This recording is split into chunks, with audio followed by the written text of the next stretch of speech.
From sexually disconnected to deeply intimate, here's what has worked for me. In case we haven't met yet, I'm Jess X Goh, and I'm the sole founder of Life in Confidence. In case you haven't done so, please subscribe to my YouTube channel so you don't miss my latest videos. If you got value out of this video, please give it a like, share your comments and questions below so I can best support you here, and feel free to share this with your loved ones who are in need of this transmission through trauma recovery. So let's get to it.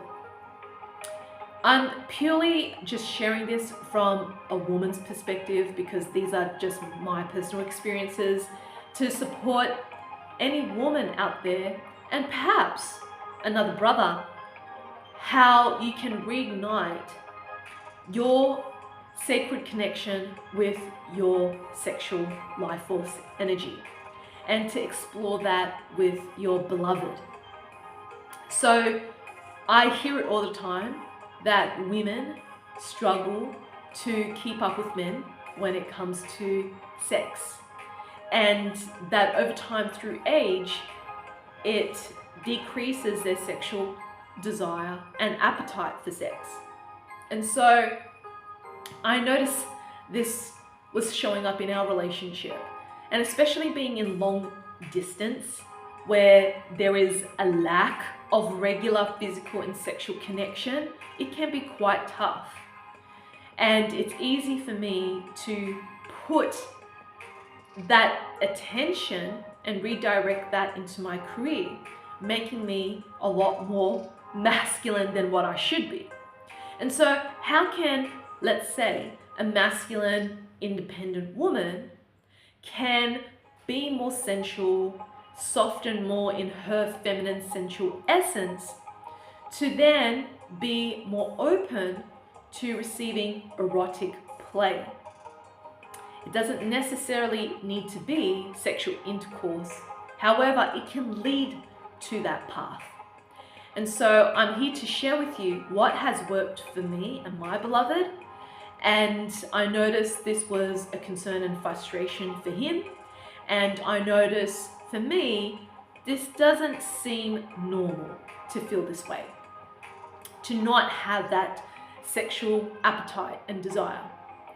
So the guidance that I received is to make it a sacred practice when we are together in person to physically connect first thing in the morning. And that is just purely through platonic touch. So I shared this idea with my partner and he loved it. And so being together in Australia, we explored that idea, and it has worked out very well in our favor. So the first week we were just cuddling, and I was just getting used to receiving his touch again. And then the second week, I noticed that my body acclimatized to his touch and cuddles, and that I was opening up more to giving and receiving. Then the third week, I noticed that there was arousal within me that started to come through. I started to get images of us having sex. And so that desire slowly penetrated through my mind and in my yoni. And I was really pleased to feel and see that this was starting to come back. And then it led to sex. Now, it took me a while to get to that point because I wanted to contain my arousal to get to the point where my yoni is ready to be open to my beloved. And through this, we had the most amazing love-making session. And it's because I was staying true to myself. Now, a lot of women struggle with this. They lack boundaries when it comes to the bedroom, because what I've learned is what you do in the bedroom is what you do in all areas of your life. So if you're constantly being submissive and you're not listening to your yoni and your body, how do you do that in all areas of your life where you do not honor yourself? So when I'm tuning into my yoni and my body, I communicate that with my beloved to let him know and to manage his expectation that there is no guarantee of sex. And this has helped him a lot to manage his frustrations, to manage his expectations, to be respectful and honoring of where I'm at, and that he is also understanding the way my womb works as I express this to him, because I too am educating him and myself what's going on within me by listening to my womb wisdom and the guidance she was telling me. And through that experience, I've noticed we then cuddle and engage in erotic play twice a day, in the morning and in the evening before we go to bed. And this has helped us to become a lot more intimate with one another, physically, sexually, emotionally as well, because touch is a way of communicating and bonding with one another. And so the more we engage in touch, the more we feel it is safe to dive deeper and in exploring these different ways of touch. And it's really important that a child, a baby, in fact, gets access to a lot of touch, such as cuddles, hugs, strokes on their face, on their arms, just reassuring that they are okay, that they are safe, that they are seen and witnessed. This loving platonic touch, because when that's wired into the baby as they grow up, as a toddler, as a child, as a teenager, they can recognize that this type of touch regulates their nervous system, it makes them feel safe, and it helps them to communicate that type of touch to other people, and it helps them to then bond with other people through this beautiful, loving, platonic touch. And it helps to deepen their sacred sexual connection with their beloved as well.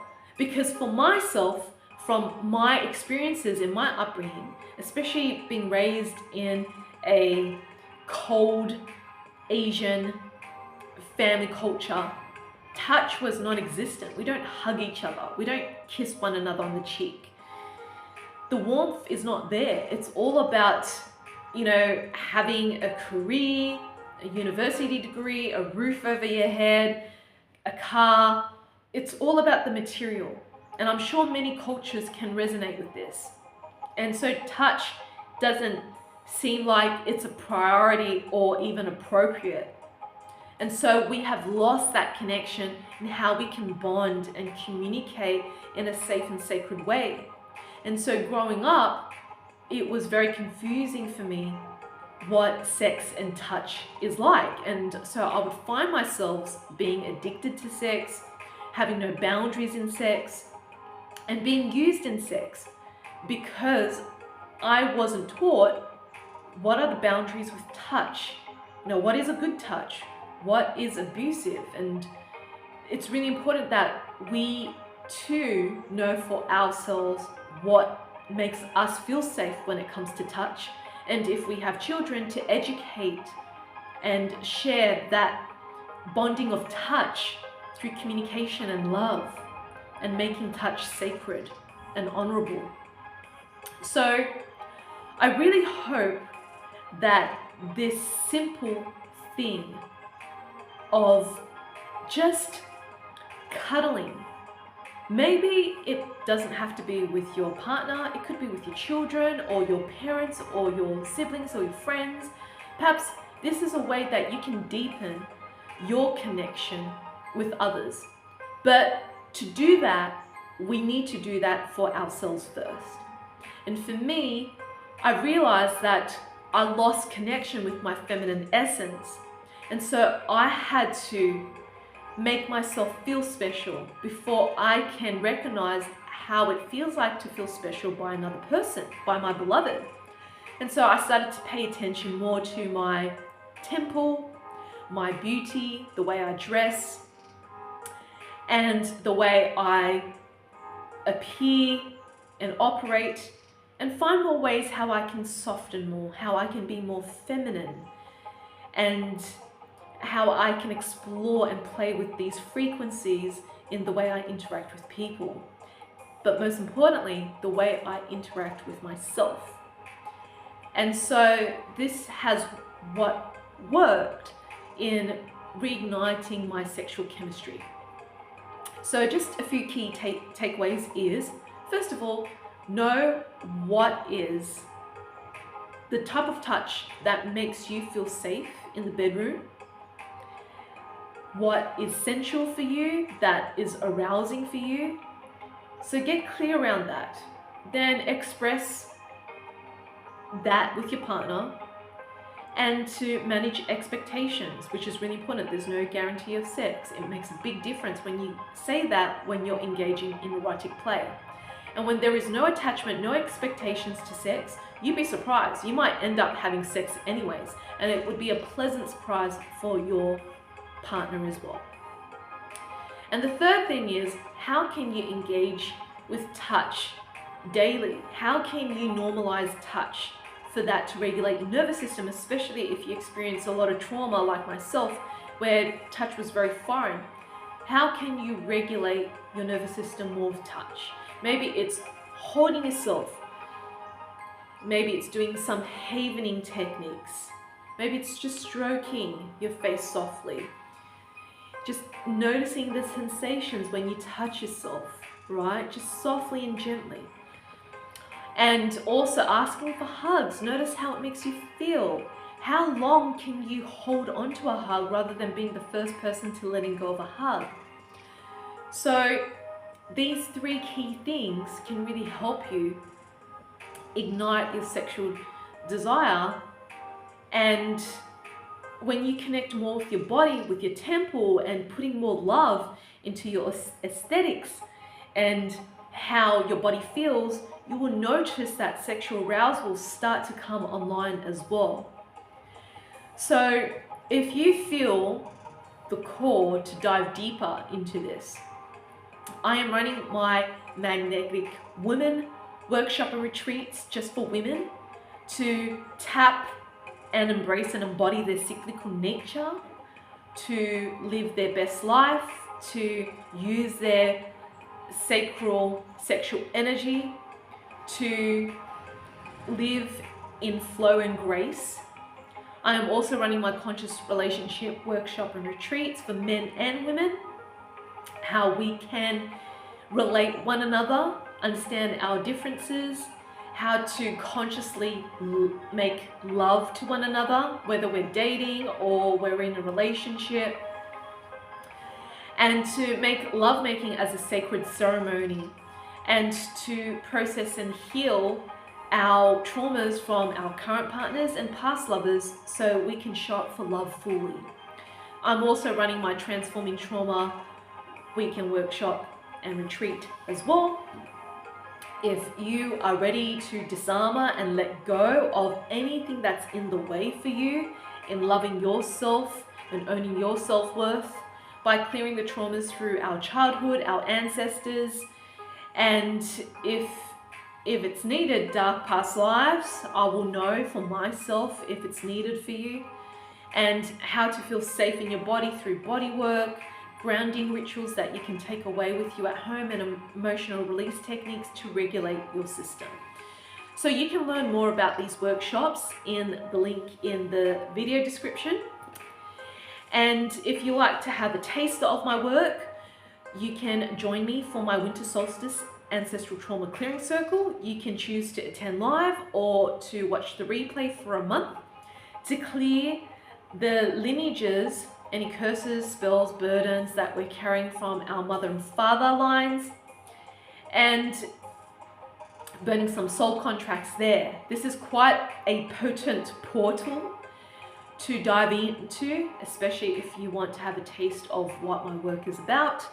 Otherwise, if you like to do things on your own, I am running my inner child healing course, Transform Wounds into Wisdom. These are pre-recorded modules and videos where I guide you step-by-step techniques and healing modalities that has helped myself and my clients to receive a breakthrough with their traumas in unifying and healing their inner children by clearing their mother and father wounding.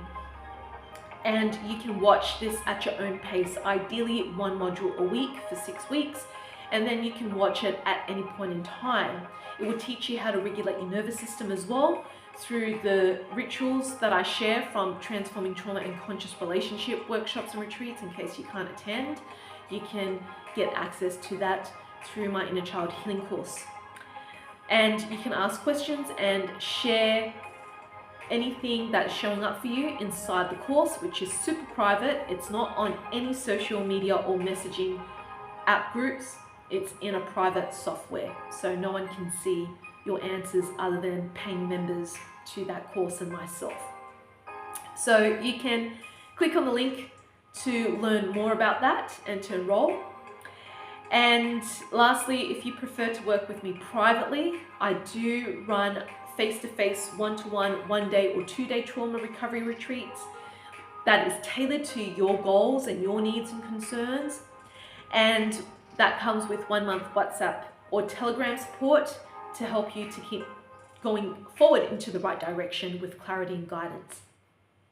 Otherwise, you can work with me online for 3 months in my high-level container, Find Yourself and Trust. You must watch my free webinar first, then book the free clarity call to see if this is right for you and how we can work together, or if I need to put you into a different direction.